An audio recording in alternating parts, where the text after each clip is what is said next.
Eu sou Renata Mota, eu coordeno a Unidade de Preservação do Patrimônio Museológico na Secretaria de Estado da Cultura. Estou lá na Secretaria desde 2011, inicialmente quando eu cheguei eu fiquei à frente do Sistema Estadual de Museus, que é uma instância que articula o conjunto dos museus do Estado de São Paulo. Mas vale a pena mencionar aqui na nossa conversa que nessa minha trajetória profissional, que sempre a gente vai percorrendo muitos caminhos, anteriormente eu estive vários anos vinculada ao Instituto Sérgio Mota, que é uma entidade que desenvolveu um conjunto importante de projetos ligados à criatividade e tecnologia, como a gente dizia lá. Mas, paralelamente, eu fui desenvolvendo também um âmbito de pesquisa acadêmica no meu mestrado e doutorado na Faculdade de Arquitetura e Urbanismo da USP, que tem uma linha de pesquisa de museus e patrimônio voltada a essas questões propriamente de museus museus brasileiros, especificamente a partir do segundo pós-guerra. Então, a incorporação de acervos modernos no meu mestrado era uma questão relacionada ao MASP, na sua primeira sede na 7 de abril, e no doutorado mais voltado à questão dos museus de arte contemporânea, num aspecto mais de discussão da criação institucional desses museus e, enfim, como eles se inserem em diferentes contextos urbanos. Então, um pouquinho, enfim, sem me estender muito, é um pouquinho aí da minha trajetória, que tem aí essas duas frentes bastante distintas. Então, acho que hoje é uma conversa muito mais relacionada a uma atuação prática, e eu acho que nesse sentido tem muito mesmo que ser conversado no âmbito dos museus, e como eles estão se posicionando, sendo tensionados institucionalmente, nesse âmbito da cultura digital contemporânea. Isso é um aspecto que, sem dúvida, merece reflexão e acho que é absolutamente pertinente essa conversa, essa discussão. Eu também acho a instituição museu muito intrigante na sua permanência na contemporaneidade. Eu sempre me pergunto, mas por que museu é a instituição, afinal, hoje, que tem essa enorme visibilidade e potência, portanto. Se a gente for fazer uma comparação um pouco descabida aqui e a gente for pensar num âmbito de outras instituições importantes, na modernidade, digamos assim, a própria escola, o âmbito da educação, perdeu muito em potência, em glamour, e o museu não. O museu hoje tem esse aspecto não só visível, mas até glamuroso, e que, portanto, também demanda o museu hoje uma absorção de muitas frentes que, de fato, também estamos todos buscando ver como atendemos. Essa instituição museu, ela tem muito pouco traquejo para se relacionar com esse ambiente digital, que é um ambiente da velocidade, da impermanência. A gente tem, de fato, muito pouco ainda sendo feito.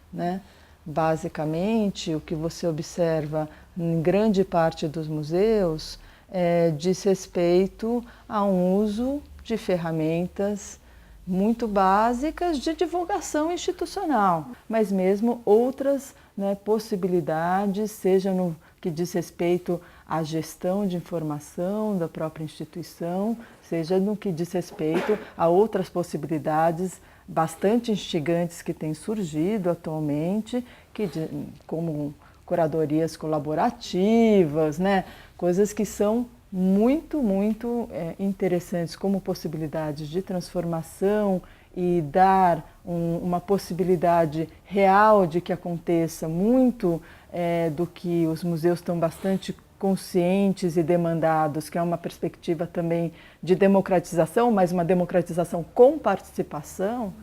Essa participação, no modelo tradicional do museu, ela não tem muito por onde acontecer, que é um modelo que a comunicação ali museológica se dá né, nas frentes previstas, expositiva, na mediação, né, educação, né, mas né, tem uma participação ali relativa. E, de fato, é muito intrigante, né, tentar pensar esse impacto do que, por exemplo, uma curadoria colaborativa pode proporcionar, né, de transformação nesse ente institucional museu.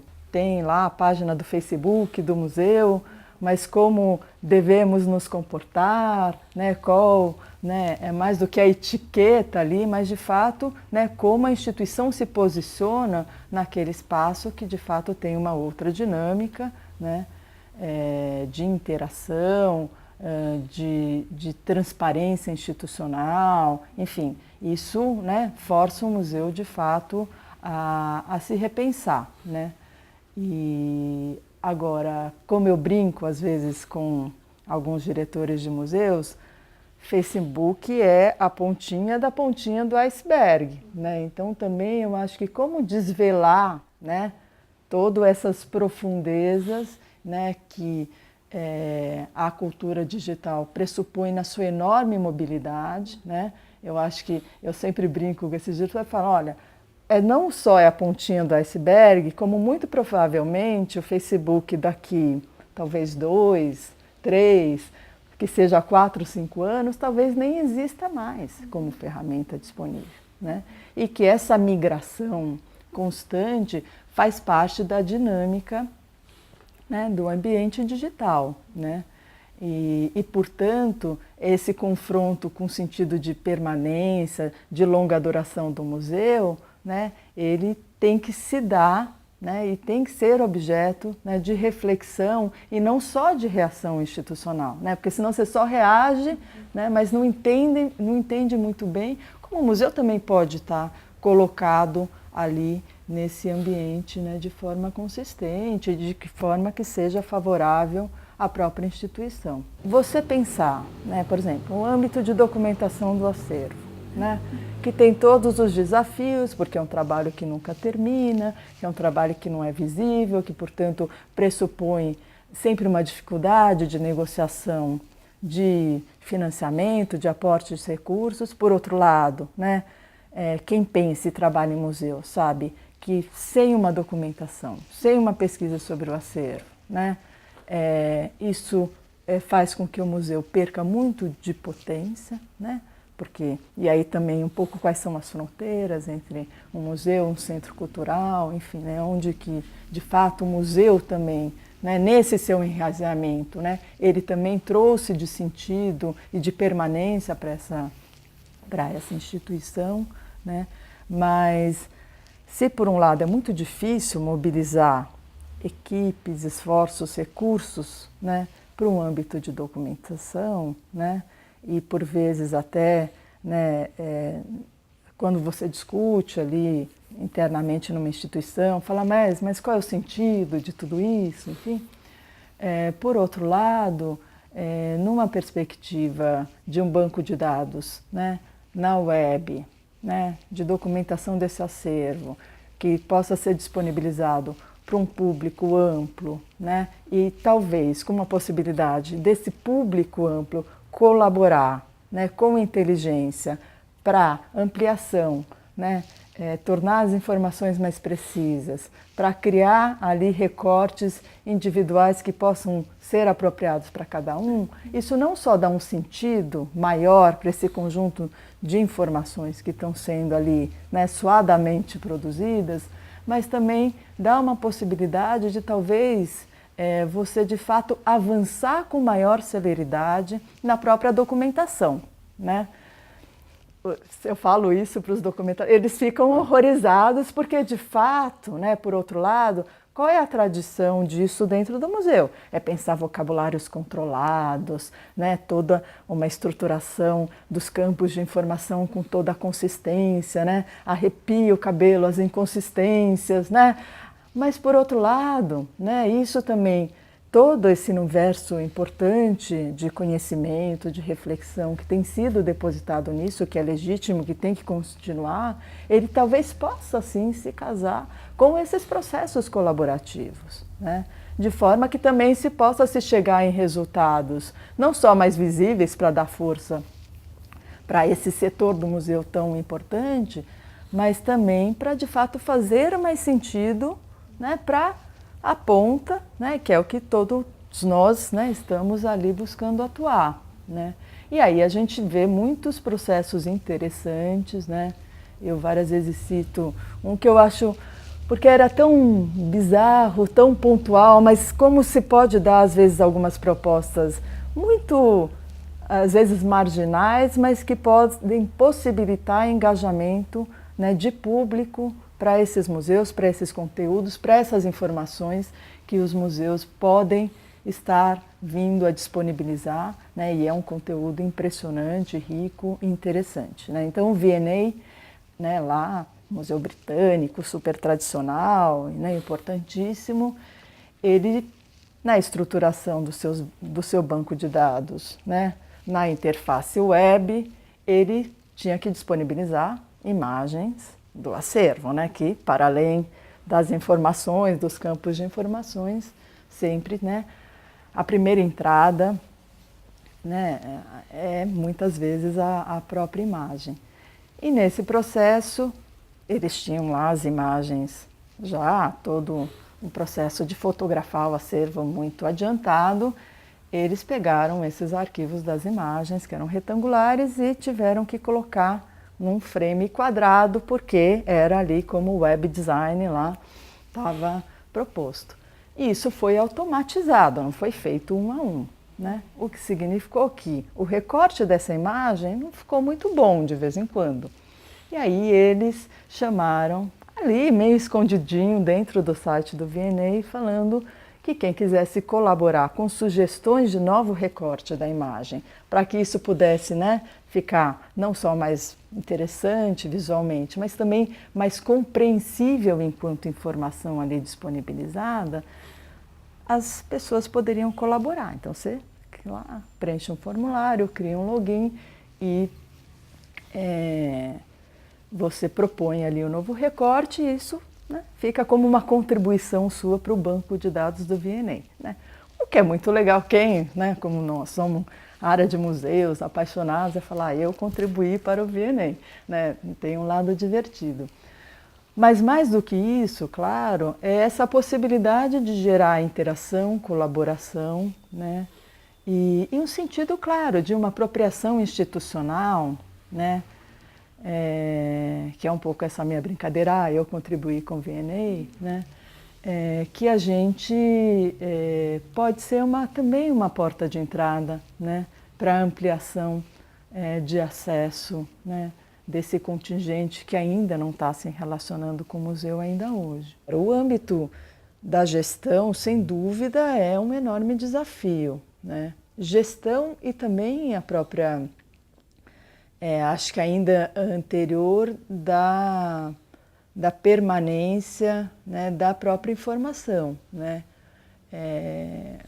Todo esse âmbito de digitalização da informação, etc., a gente sabe que tecnologicamente também, nos diferentes formatos de arquivos que cada tipo, né, de item digitalizado pode gerar, né, audiovisual, imagem, texto, né, isto em si já é uma enorme preocupação, né, e desafio, né, porque a gente sabe que hoje, né, a gente tem um arquivo de imagem JPEG, TIFF, não necessariamente isso, né, garante uma permanência daquela informação relativa àquela imagem, né?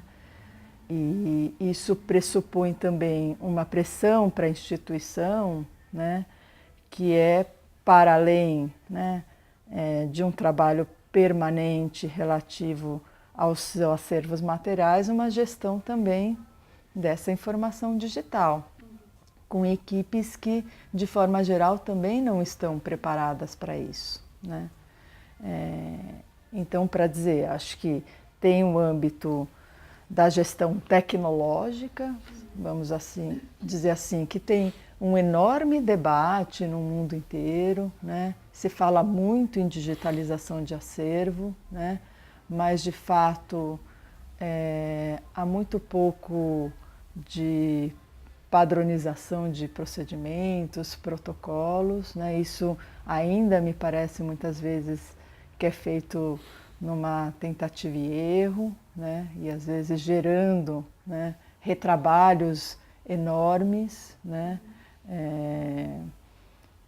Enfim, é uma preocupação no sentido de que, né, parece consenso, temos que digitalizar tudo, né, mas a gente não sabe de fato muito bem, né, como digitalizar e como guardar tudo isso, né.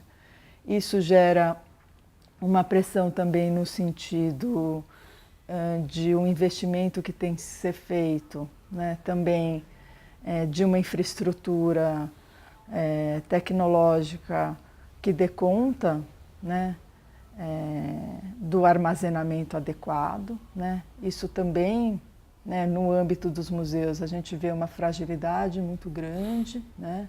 Então, uma falta de segurança na guarda da informação, né?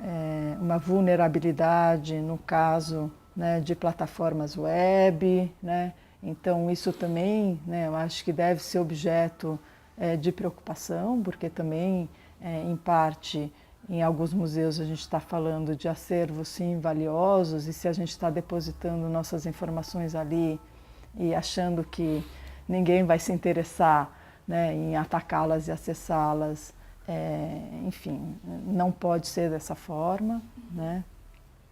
Mas a gente está também falando, e aí eu acho que no aspecto que preocupam mais os documentalistas, né, é o tipo de informação que está sendo depositada, né, se você abre para um processo também mais colaborativo. Falando dos MACs, né, no Brasil, que foi aí objeto do meu doutorado, é bastante surpreendente observar que o MAC é uma nomenclatura mais do que, de fato, um novo modelo institucional, né, que pudesse ter surgido para dar conta de uma nova produção artística, né, uma produção artística a partir de um certo recorte contemporâneo, né.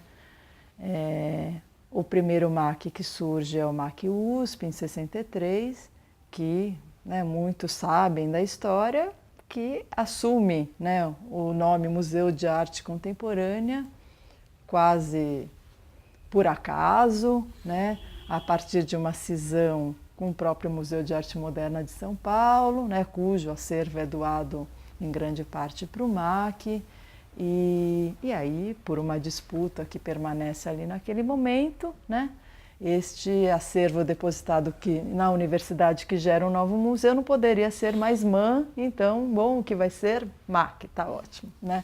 Então, mais do que uma reflexão, né, que pudesse surgir a partir daí, seja no sentido de um modelo institucional novo, seja no sentido da produção artística que essa instituição pudesse abrigar, havia muito pouco de reflexão naquele momento da criação, no início dos anos 60. Né? Portanto, né, vale dizer que ainda há muito pouca reflexão em torno da institucionalização, né, da produção artística em mídias digitais, né, mesmo em mídias eletrônicas,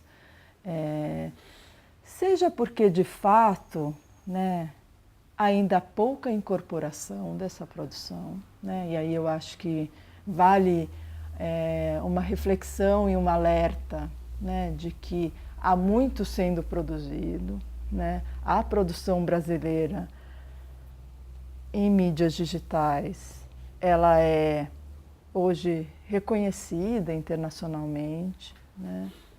há uma produção grande, né? Mas que ainda não há uma incorporação nem no sentido do mercado da arte, né? Nem no sentido da institucionalização disso, né? E de certa forma isso pode significar, né, daqui para frente, daqui várias décadas olhando retrospectivamente, talvez, né, algo que a gente perca mesmo, né? Porque, como você disse, se é uma produção que não está assentada numa matéria, ela está, né, no ciberespaço e existe toda uma mobilidade de transformação tecnológica e, portanto, das formas de acessar esses objetos artísticos, né? Se não houver um esforço, e que seria muito bacana os museus, com todo esse esforço e reflexão e busca mesmo de formas de preservar, né, esses diferentes patrimônios, né? Também se debruçar sobre a questão da produção em mídias digitais, simplesmente a gente de fato vai perder, né? E não é um esforço simples, né? A gente vê os grandes centros internacionais que focaram, né, os seus esforços na guarda dessas produções, e aí tem centros muito grandes como o ZKM no sul da Alemanha, em Karlsruhe. Na verdade, é interessante até observar que são centros que se apresentam muito mais num sentido, na sua composição física mesmo ali, do edifício, muito mais como laboratórios, né, do que um sentido mais tradicional de museus, mas mesmo esses centros dedicados, eles têm enormes dificuldades de fazer, né, ali a guarda e a preservação dessas obras que estão depositadas lá, né? Porque diz respeito a esse desafio tecnológico mesmo, de muitos formatos, de muitos suportes, né? De muitas linguagens de programação, né? E que se alteram e que são descontinuadas, né? Então, às vezes, tudo bem, você tem lá, a obra é um site, né? Mas é um site que foi previsto para rodar num programa operacional com X processador e que daqui 1, 2 anos o processador vai ser muito mais potente, o que em tese parece ser bacana, mas que na visualização, né, daquele site criado 2 anos antes, desestrutura toda, né, um sentido visual e toda... Então, portanto, também são obras que são refeitas, né, de certa forma no tempo, e também um tanto de reflexão que daí deveria, né, estar sendo buscada ativamente, né, o quanto também um aspecto de documentação dessa produção não está associada à própria preservação dessa produção, né? Que aí eu acho que dá para, né, também trazer todo um conhecimento já depositado em torno de uma reflexão de produções desde os anos 60, 70, as performances, né, que também já traziam, né, não essa virtualidade digital, né, mas essa impermanência. E nós, apaixonados por museus, acho que devemos sim nos preocupar no que diz respeito à permanência dessas instituições, né, para o futuro mesmo.